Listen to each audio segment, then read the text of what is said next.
Conquérant pacifique. Chapitre 10. Le premier martyr.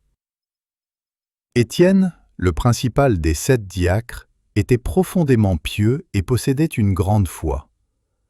Bien que juif de naissance, il parlait le grec, et les coutumes et les mœurs grecques lui étaient familières. C'est pourquoi il eut l'occasion de prêcher l'Évangile dans les synagogues des hellénistes. Il déployait une grande activité dans l'œuvre du Christ, proclamant sa foi avec hardiesse.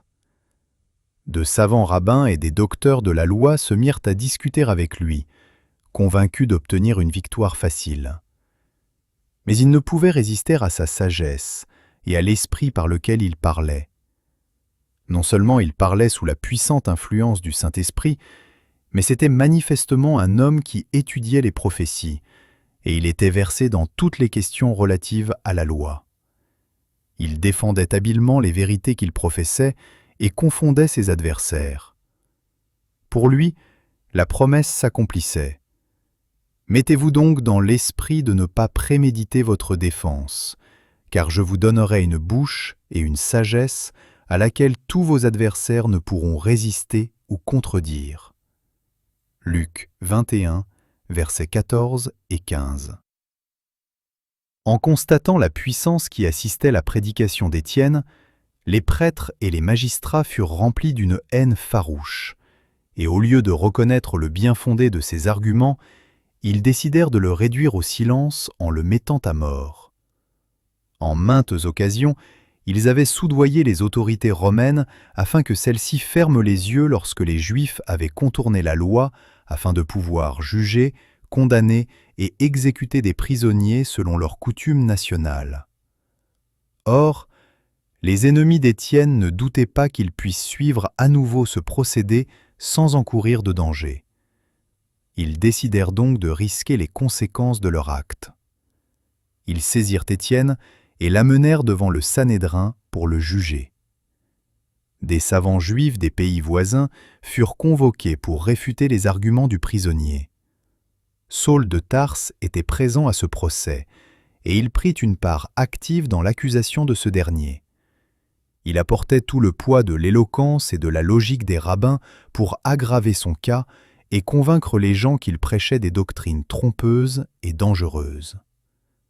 Toutefois, il rencontra chez Étienne un homme ayant pleine connaissance des desseins de Dieu pour la diffusion de l'Évangile aux nations. Comme les prêtres et les magistrats ne pouvaient l'emporter sur la sagesse évidente et sereine d'Étienne, ils résolurent de faire un exemple.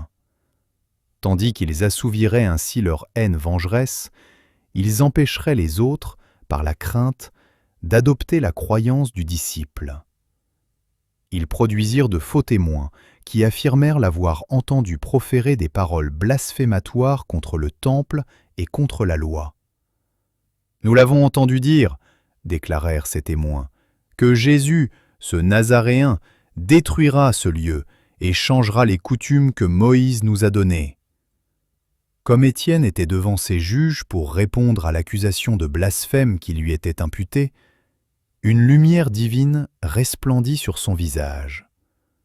Tous ceux qui siégeaient au Sanhédrin, ayant fixé les regards sur Étienne, son visage leur parut comme celui d'un ange.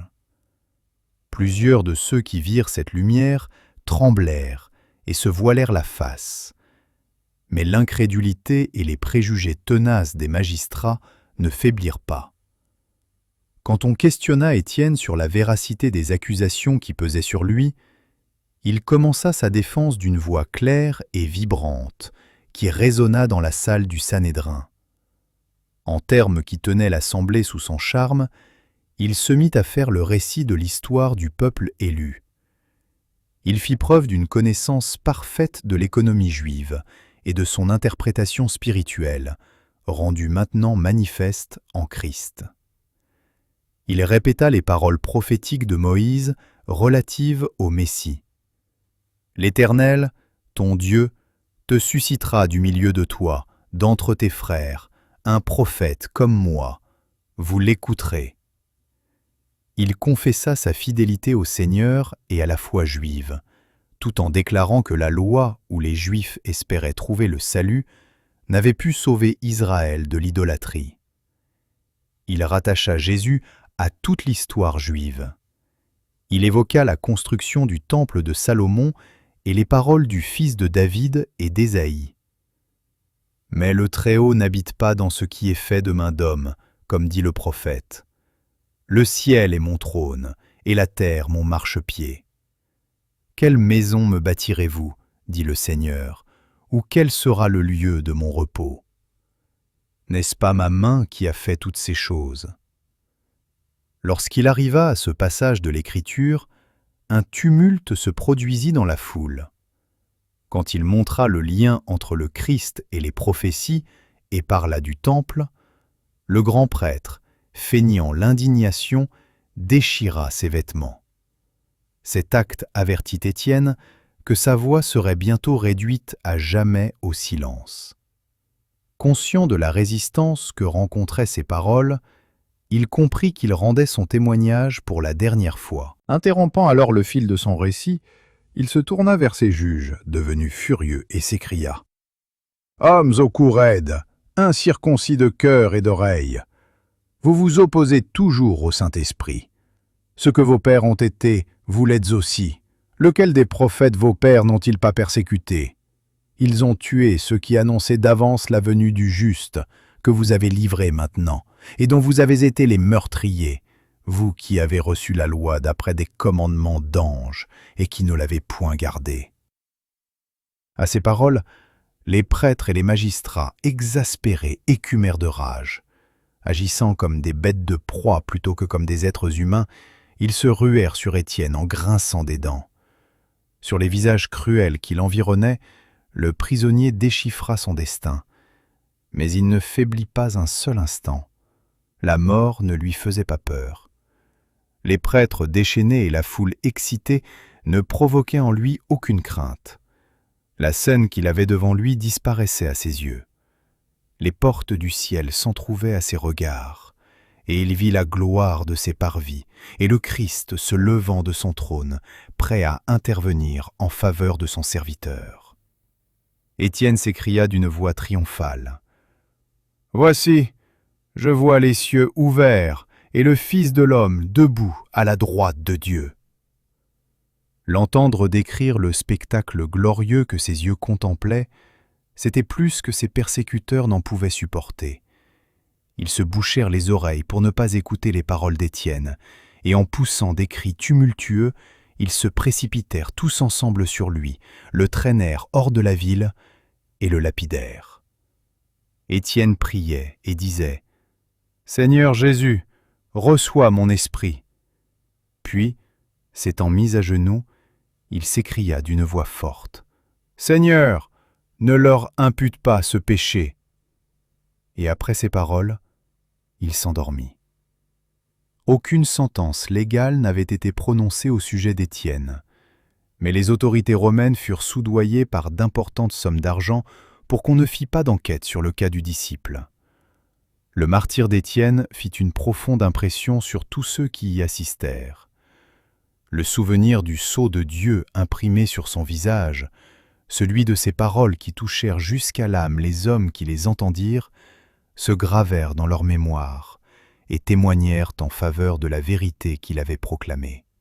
Sa mort fut une douloureuse épreuve pour l'Église, mais elle laissa chez Saul un souvenir qui ne pouvait s'effacer de son esprit, celui de la foi, de la constance du martyr et de la gloire qui avait illuminé son visage. Pendant la scène du jugement et de la mort d'Étienne, Saul avait paru pénétré d'un zèle frénétique, après quoi il fut irrité contre lui-même, car il avait la conviction secrète qu'Étienne avait été honoré par Dieu au moment où les hommes le déshonoraient.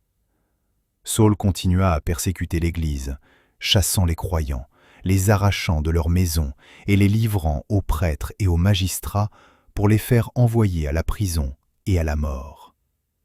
Le zèle qu'il apporta à intensifier la persécution jeta la terreur parmi les chrétiens de Jérusalem. Les autorités romaines ne firent aucun effort particulier pour arrêter son œuvre cruelle, et elles aidèrent secrètement les Juifs afin de se concilier leur faveur. Après la mort d'Étienne, Saul fut élu membre du Sanhédrin, en récompense de la part qu'il avait prise dans la condamnation du disciple. Pendant un certain temps, ce fut un puissant instrument entre les mains de Satan pour encourager la rébellion contre le Fils de Dieu. Mais bientôt, cet impitoyable persécuteur allait s'employer à l'édification de l'Église qu'il s'efforçait d'anéantir. Un être plus fort que Satan avait choisi Saul pour prendre la place d'Étienne le martyr. Il allait répandre partout la bonne nouvelle du salut par le sang du Christ et mourir pour son nom.